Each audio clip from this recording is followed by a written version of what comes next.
மீனவர்கள் இருக்காங்களே, அவங்க அதிகாரத்துக்கு வர நினைக்கவே மாட்டான். அதை பத்தியான அரசியல் அறிவு அவங்க கிட்ட கிடையாது. ஏன் தெரியுமா உங்களுக்கு? முழுக்க அவனுக்கு கடலும் கடற்கரை சார்ந்தக்கூடிய வணிகமும் அவனுக்கு இருக்கிறனால அவனுக்கு அதிகாரத்தை சமவெளியில செலுத்துறதுக்கான சிந்தனை கிடையாது. அந்த சிந்தனை இல்லாதனால ஒட்டுமொத்த மீனவர்களும் இன்னைக்கு எவ்வளவு கேவலமான அருவருக்கத்தக்க வார்த்தைகள்ல நம்ம மோசமான நிலையில நம்ம பின்னுக்கு தள்ளப்பட்டிருக்கிறது ஒட்டுமொத்த மீனவ மக்களுக்கு தெரியவே தெரியாது. ஒரு மீனவ நெய்தல் குடிய பிறந்து அதை மிகுந்த ஒரு வலியினுடைய வேதனையோட இந்த இடத்துல நான் பதிவு பண்ணிக்கிறேன். மீண்டும் ஒரு இடத்துல நான் சொல்ல கடமைப்பட்டுக்கிறேன்.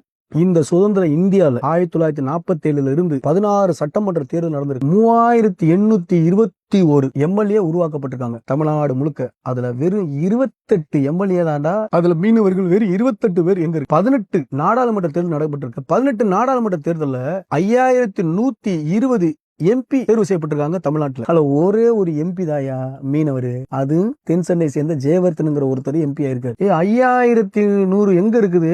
ஒரே ஒரு எம்பி இருக்குது. ஒரு எம்பியும் ஒரு 30க்கு மேற்பட்ட எம்எல்ஏ வச்சுக்கிட்டு 37 கடற்கரை கிராம மாவட்டங்கள்ல மீனவருடைய வலுவான வாக்கு வங்கிகள் இருக்கு. மீனவர் மக்கள் 37 லட்சத்துக்கு மேல மக்கள் இருக்காங்க. நீங்க சென்னையில ஆரம்பிச்சு பழவேற்காடுல ஆரம்பிச்சு நீங்க கன்னியாகுமரி கிள்ளியூர் வரை மீனவர் பகுதி மக்கள் தான். குறிப்பா மீனவர் வலுவான மாவட்டங்கள் தூத்துக்குடி, திருவாடனை, ராமநாதபுரம், கன்னியாகுமரி, குளச்சல், நம்ம தென் சென்னை, வட சென்னை, மயிலாப்பூர், ராயபுரம், இது எல்லாம் மீனவருடைய வாக்கு வலிமையான ஒரு இடம். மீனவர்களுக்குன்னு 5 தொகுதி தனி இடஒதுக்கீடு கிடையாது. மீனவர்களுக்கு தனி அமைச்சகம் கிடையாது. ஆனா இந்தியாலேயே உள்நாட்டு உற்பத்தியில 1% மீனவர்கள் தான். ஆனா 1% உள்ள அப்ப பாத்துக்கோங்க.